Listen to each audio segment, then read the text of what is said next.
The Mehta boys एक thoughtful father सन drama है। बमन ईरानी का डायरेक्टोरियल डेब्यू है। एक इंटीमेट और हार्टफेल्ट एक्सप्लोरेशन है पिता पुत्र रिलेशनशिप का। फिल्म में रियलिज्म है, स्टोरी टेलिंग बहुत न्यूआंस्ड है और परफॉर्मेंसेस बहुत स्ट्रॉन्ग है। सो आप देख सकते हैं, it's a memorable addition to Bollywood slice of life dramas. आइए इसे छोटे छोटे टुकड़ों में देखते हैं।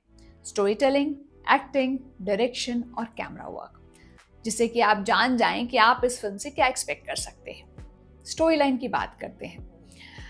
ये जो फिल्म है ये जनरेशनल कॉन्फ्लिक्ट, लॉस और हीलिंग को बताती है। अमेय यानी अविनाश तिवारी एक यंग आर्किटेक्ट हैं जो अपनी फील्ड में अपना मार्क बनाने के लिए स्ट्रगल कर रहे हैं। माता का अचानक देहांत हो जाता है और वो अपने घर वापस लौटते हैं, only to find Shiv Mehta यानी कि Boman Irani emotionally distant and unwilling to lean on him for support. जो उनके इंटरेक्शंस हैं they are filled with tension, unsaid emotions and unresolved conflicts.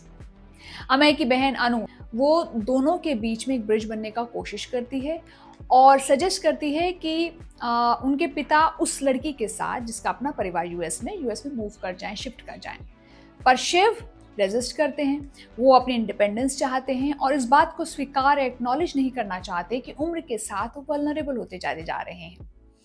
अब कोशिश तो ये है कि पिता जो है वो बेटी के पास यूएस में चले जाएं, लेकिन परिस्थितियां ऐसी बनती हैं कि पिता पुत्र को एक साथ मुंबई में एक फ्लैट में रहना पड़ता है, जहां पर वो एक दूसरे की बाउंड्रीज को पुश करते हैं और इस प्रोसेस में कहीं गहरे बैठे ग्रजेस को बाहर निकाल कर लाते हैं। स्क्रिप्ट को बमन ईरानी ने को राइट किया है Oscar winning screen writer Alexander Dinelaris के साथ, जिन्हें बर्डमैन भी कहते हैं। It beautifully captures this push and pull dynamics. और जो पिता पुत्र के बीच की जो टेंशन है वो आप सोचें तो बॉलीवुड में बहुत नई नहीं है, पर जिस तरह से सटल तरीके से उसे ट्रीट किया गया है उस वजह से ये फिल्म स्टैंड आउट करती है। कॉन्वर्सेशंस रियलिस्टिक हैं और जो साइलेंसेस हैं, जो चुप्पी है, वो बहुत ज़्यादा बोलती है। इमोशंस जिए हुए लगते हैं रादर देन मैन्युफैक्चर्ड। ड्रामा के इफेक्ट के लिए इसमें इमोशंस या डायलॉग्स भी नहीं हैं। फिल्म आर्किटेक्चर को एक मेटाफॉर की जैसे यूज करती है कि भैया जो आज की मॉडर्न बिल्डिंग्स हैं they rely more on glass and steel, पर कहीं कहीं वो वेंटिलेशन को इग्नोर कर देती हैं। रिलेशनशिप्स भी तो वही हैं जो स्पेस और अंडरस्टैंडिंग डिमांड करती हैं। पर कहीं कहीं ये आर्किटेक्चर वाला theme specially towards the end एक प्रेजेंटेशन के दौरान वो ओवरबेयरिंग भी लगता है। तो जो ये थीम है ये इस फिल्म का, ये बहुत रिलेटेबल है और एक पर्सनल ड्रामा तो है ही, साथ ही एक कमेंट्री है ऑन मॉडर्न इंडियन फैमिलीज। अब हमने ये तो कह दिया, पर जो सेकंड हाफ है वो क्या करें, प्रेडिक्टेबल पैटर्न्स आ जाते हैं। इमोशनल बीट्स हालांकि वेल एग्जीक्यूटेड हैं, पर फिल्म जो है कहीं कहीं मैसेज भी देना शुरू कर देती है।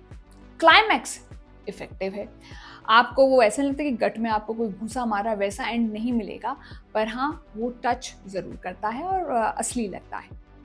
बात करें परफॉर्मेंसेस की तो वो इस फिल्म की हाईलाइट है। बमन ईरानी शिव मेहता के किरदार में चमक कर आते हैं, एक एजिंग फादर जो अकेलेपन और जनरेशनल डिस्कनेक्ट से डील कर रहा है। वो बहुत ही रिमार्केबल ईज के साथ इसे प्रेजेंट करते हैं और उनकी ये खासियत है कि वो वल्नरेबिलिटी और ह्यूमर के बीच बहुत ही आसानी से शिफ्ट करते हैं, स्विच करते हैं। उनकी परफॉर्मेंस रेस्ट्रेंड है पर इम्पैक्टफुल है, अननेसेसरी मेलोड्रामा नहीं है, ऑनेस्ट इमोशंस हैं। अविनाश तिवारी अमेय के जैसे बहुत अच्छे लगे हैं, एक इंटेंसिटी लेकर आते हैं अपने रोल में, फ्रस्ट्रेशन भी है पर एक केयरिंग सन वाला इमोशन भी है। उनकी आंखें बात करती हैं, शब्द जो है वो चूक जाते हैं और जो फादर सन की केमिस्ट्री है वो भी बहुत अच्छी निकल कर आई है इस फिल्म के अंदर। जब मैं अपनी मम्मी के साथ बैठ के फिल्म देख रही थी तो हमने ख़त्म करने से पहले हम उठे नहीं। नॉर्मली क्या होता है कि मैं टेलीविज़न देख रही हूँ या OTT पर कोई प्रोग्राम देख रही हूँ तो I see it in parts, but this was one film that I sat through. Anu जो हैं वो एक टिपिकल सिस्टर का रोल प्ले कर रही हैं, बहुत ही नेचुरली उन्होंने एक बांध बनाने की कोशिश की है। She adds warmth and balance to the story. Shreya Chaudhary as Zara, जो अमे की गर्लफ्रेंड बनी हैं, वो एक इंडिपेंडेंट वुमन का रोल प्ले कर रही हैं।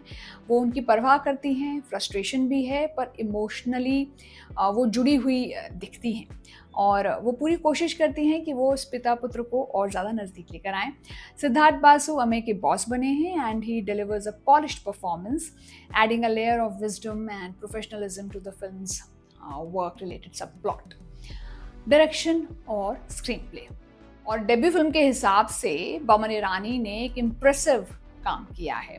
ओवर द टॉप ड्रामा नहीं है, स्टोरी टेलिंग ग्राउंडेड और रियल है, डायलॉग्स ऑथेंटिक हैं और फादर सन के इंटरेक्शंस जो हैं वो पैसिव एग्रेसिव जैब्स और वो लंबे लंबे साइलेंसेस और वो इमोशनल बर्स्ट जो हैं वो रिलेटेबल लगते हैं।